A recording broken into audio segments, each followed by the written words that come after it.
Hey there, folks. This is Colin Chisholm with another episode of Stream Wars. Thank you so much for tuning in. Today, we're doing a very special episode. That's right. I have a special guest joining me today. Her name is Katie Ingram. She is a freelance writer based in Halifax, and we're going to be talking about, I think it's fair to say, probably one of our favorite Christmas stories. It's called A Christmas Carol and all the various adaptations therein. There are dozens, perhaps approaching 100 of them plus. Probably hundreds, yeah. Yeah. It's a very special story for a lot of folks. Most people can point to their favorite or maybe their least favorite. So thank you for doing this today. I think it's a fun way to kind of sign off the year with some actually good Christmas stuff because, a lot of the Christmas movies that they release tend to be a little hit or miss, which I've written about before. But yeah, this is great. Katie, thanks so much. Do you just want to introduce yourself to folks? So like Colin said, I'm a freelance journalist here in Halifax. I also teach journalism, but I also just watch a lot of Christmas movies, and I've probably seen most of the adaptations of A Christmas Carol, even the really, really bad ones. So yeah. Yeah, they have a wide range in terms of quality. One recent one I watched this year was particularly on the less than great side, but we can get into that soon. I think one way to sort of structure this chat would maybe we can talk about Ghosts of Christmas Carols past and then present. So the ones that are, out recently. And then we can kind of discuss maybe what makes one good or bad for like future adaptations that might happen. Yeah. So with that, let's just dive right into Christmas Carols past. What are some of maybe your favorites from the past that you always like to go back to? Yeah, so I have two that I consider my like number. There's like I tried to pick one of them, but I can't. So there's two that are my absolute favorites. Yeah. So the first is 1984. It was a TV adaptation with George C. Scott. Okay. I just thought he just really embodies what I think Scrooge is, and it's have a really great supporting cast as well. And then my second favorite and the number one spot would be the Flintstones Christmas Carol from the 90s. And that version's a little bit different. So that one, they kind of structured it is the characters in the Flintstones are putting on a version of A Christmas Carol as a play on Christmas Eve, but Fred has kind of embodied Scrooge more than just being something he's playing in a play. He's become that Scrooge character, and like he neglects his family and he forgets things. And over the course of appearing in this play, he's also like realizing, that he's done all these bad things and learning from that. So it's a really interesting take on it as well. So awesome, yeah. It's always interesting when screenwriters will kind of take the story and add these little twists and changes to like you still know it's Christmas Carol, but they just add enough other elements that it feels unique and kind of special. I think for me, when I think about my personal favorite Christmas carols, it's the one, and like I know you did a poll recently on yeah. I think it won that, by the way. Yeah, this probably won't surprise many folks, but the Muppets Christmas Carol has a very, very special place in my heart. I think it was probably one of the first versions I watched as a child, and it became an annual tradition where we would watch it every year. My wife and I watch it every year, really close to Christmas time. You have those top tier Christmas movies that you save for close to the end. It has so much joy, and the music is wonderful in it. Michael Caine does such a great Scrooge. He plays it totally straight. Which is perfect. Being surrounded by Muppets. It's just lovely, and it just warms my heart. Were you surprised? It was Charles Dickens. Oh, exactly. Oh my gosh. And the fact that they reference the fact that they are in a Charles Dickens novel and talk about the power of storytelling and the omniscience of the narrator and stuff. I'm just like, there's so much about it that I really love. Were you surprised about the reaction in terms of how many folks love this version? I don't think so. I mean, that's my number two, right? So like that's the one I watch as well. But it's just like, as you said, it's such a unique take. And I think what really sold that one, like you said, Michael Caine playing the straight man opposite the Muppets. That's what made it. And that's what he said. I read one time that he agreed to the role because he said, I'm not playing this as a comedy. I'm going to play this as a serious role, even though there's, a rat and a frog and a pig. Like, I'm going to play this role as if it's a dramatic role. And if he had played it any other way, I don't think it would have been as good, because I don't think the message would have come across. Like, even though it's the Muppets, the same message, the same, what you're supposed to take away from it still comes across in the same way. So absolutely. If I could move now to Ghost of Christmas Carol Present, that tortured metaphor is only getting worse as we go. But so one I recently checked out on Netflix, which I wrote about in my column, was Scrooge: A Christmas Carol, which is a Netflix original. It showed to me everything that can go wrong with a Christmas Carol adaptation. They try to do this very kid-friendly, almost Frozen-looking aesthetic that doesn't really jive well with the content. And they go overboard in the musical interpretation with vocals and songs that are just cringy and don't really fit within the story. I don't know if you had a chance to check it out, but I did recommend. Not yet, but I have it on my watch list. Maybe I should take it off. I would take it off. It's just, despite some of the great cast members in it, you have Luke Evans and you have Olivia Colman. It's probably one of the worst Christmas Carol adaptations I've seen. It doesn't come across. They do some neat stuff. They give Scrooge a dog to help make it a bit more, palatable, because there's some scary stuff in there for young kids. But it just fails. My eyes kind of glazed over. They try to do so much with the flashiness. Like, it felt like it was more there to distract than it was to inspire. And I think the thing that makes Christmas Carol such a strong story, both in its book form and as an adaptation, is that inspirational kind of uplift that you get. You can't not feel something when you see Scrooge's sort of transformation. Yeah, no, and like it's funny you mentioned the dog, because that's not the only adaptation that have a dog. There's another cartoon version. I don't know if it's from the 80s or the 90s. He also has like a bulldog in it, and it goes along with him on his various journeys throughout the night, and it's very weird to see that, because it tries to add that that lightheartedness when it's like all you need is Muppets, and it's fine. That's it, exactly. Muppets fix everything, I think. Is there a recent adaptation of Christmas Carol that you have seen that you've either really enjoyed or weren't a huge fan of? I was thinking about that last night, because there's different takes on it, right? So there's one. It's probably about a decade old. It's called It's Christmas Carol, and it's a modern version. Which, they can do whatever they want. It's in public domain. So it's basically about this like really mean boss who's like making her employees work on Christmas Day.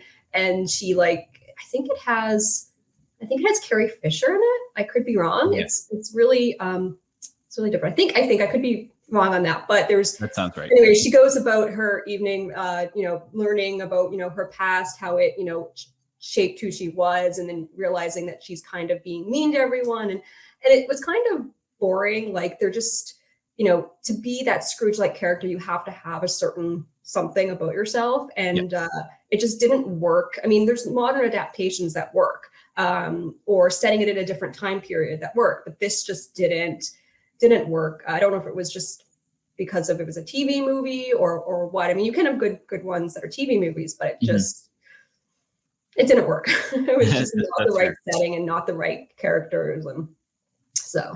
Right. Yeah. One that I did really like this year, it was on Apple TV Plus. It's called Spirited. It was a really different take on the Scrooge story, where they changed the perspective from, the focus being on Scrooge and his sort of redemption, and more on the ghosts and their kind of industrial almost planning that happens behind the scenes. Like, every year we gotta get someone in the Christmas spirit and redeem them. It was just so kind of, it was such a neat little take. And I thought they did a really good job. And Ryan Reynolds and Will Ferrell, the two main characters in it, they have just such this great comedic kind of chemistry And I don't know, I just thought it was really well done, and really great musical choreographed numbers. And I think that type of thing is what you need. You need like a unique take, but still kind of has the same, I don't know if I would say like the same themes, the same flavor, but like still has that same, like it's still a Christmas Carol, but just a different look at it, right? And but it has to be, certain things have to fall into place. I don't really know how to describe it, but certain things have to work well for it to come out like that. Because that could have had other actors, or it could have been a cartoon, or could have been something, and it might have not worked. But something fell into place for that. Because I mean, I haven't seen it yet, but the reviews look good, and you've spoken highly of it. So yeah, I mean, that's the thing, is that, you do have to sort of grade Christmas movies on a little bit of a curve. Yeah. Because there are so many that come out, and so many just are barely even movies. Like, they technically have a script, most often about, a rich woman moving to the country to fall in love, etc. But, I think when they're able to find something and be creative and interesting, take a story in a new light and put a modern spin on it and do it well, that still maintains that heart and that weight. It just works. And I think Spirited kind of did that. I wanted to shift a little bit here into, I think that's a good segue into Ghosts of Christmas Carol's future. Yeah. So what do we think makes a really strong adaptation, and why? So Katie, I'd love to hear your thoughts on that. I would say, so again, I said this a couple times, but you have to have the right actor to play Scrooge. Like, if you look at let's say the 1951 version with Alastair Sim, perfect. He looks grumpy, but he also, when he smiles, he has that goofy smile where you're like, okay, this character or this person is someone who, is just, they had a lot that went on in their life that shaped who they were. So they appear grumpy and, they appear mean. But then that shift, like, and George C. Scott does that as well.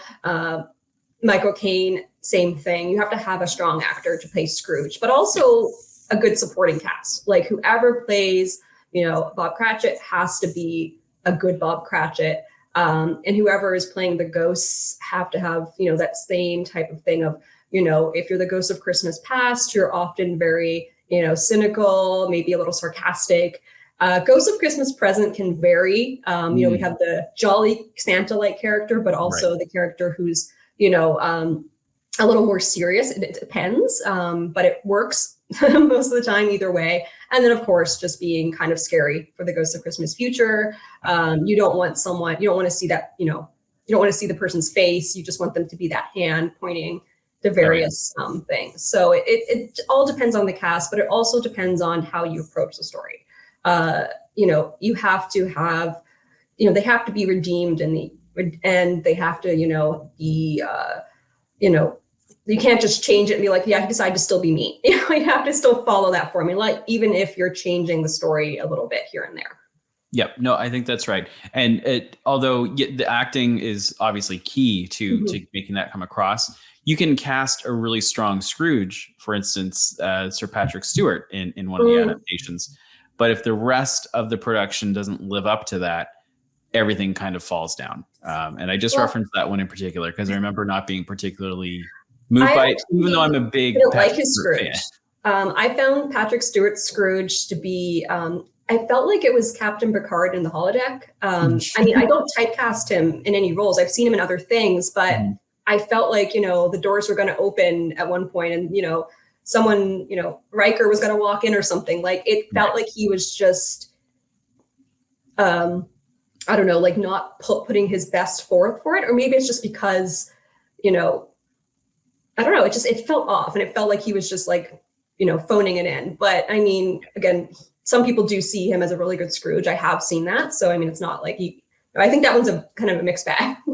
Right. I think for a lot of folks, it's like, who is the Scrooge either that you grew up with or you saw first or that you've seen multiple times.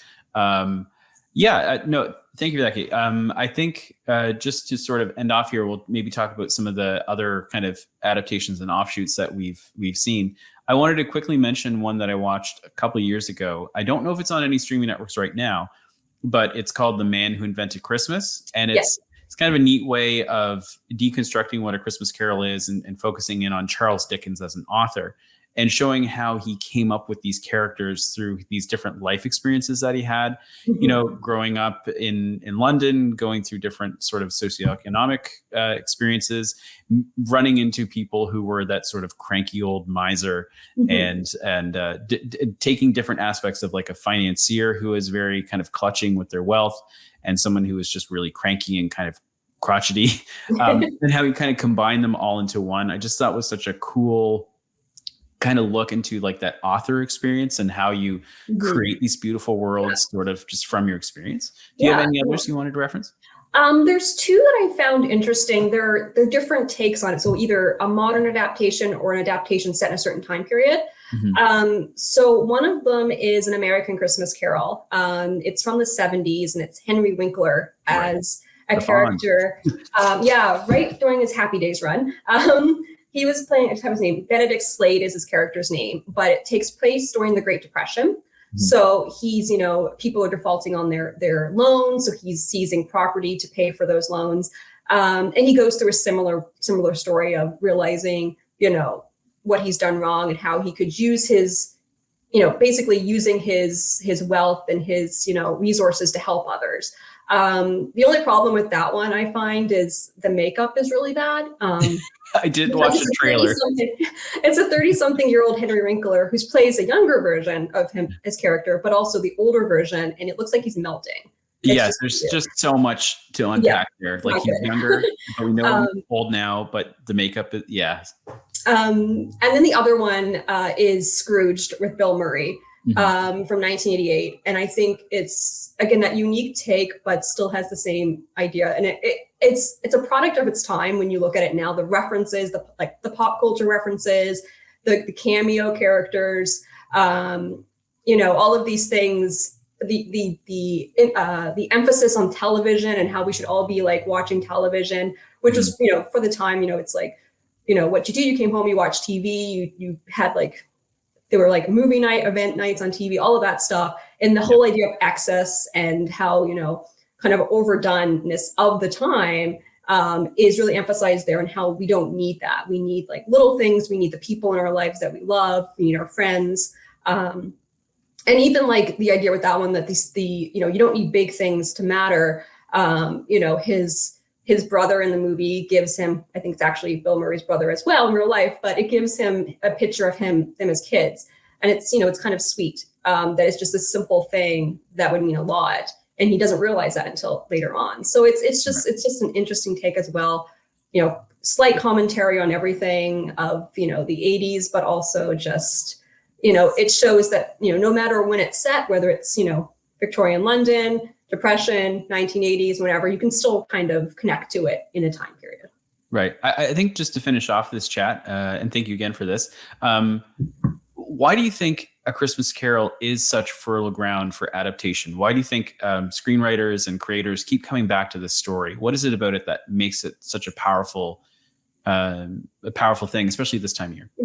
Well, I think we're still going through this type of thing. Like if you look at, again, that story idea of, a person with means not helping others because they don't want to, because he says, are there no prisons? What happened to the prisons and the workhouses, right? And, the same thing now. We have people, it's being amplified more and more. We have people who don't have proper housing, or, they're not making enough money to support their families. And that's a trend, almost 200 years ago, and we still see it today. And there's people who possibly could help. Maybe they there's probably someone out there who can help and doesn't.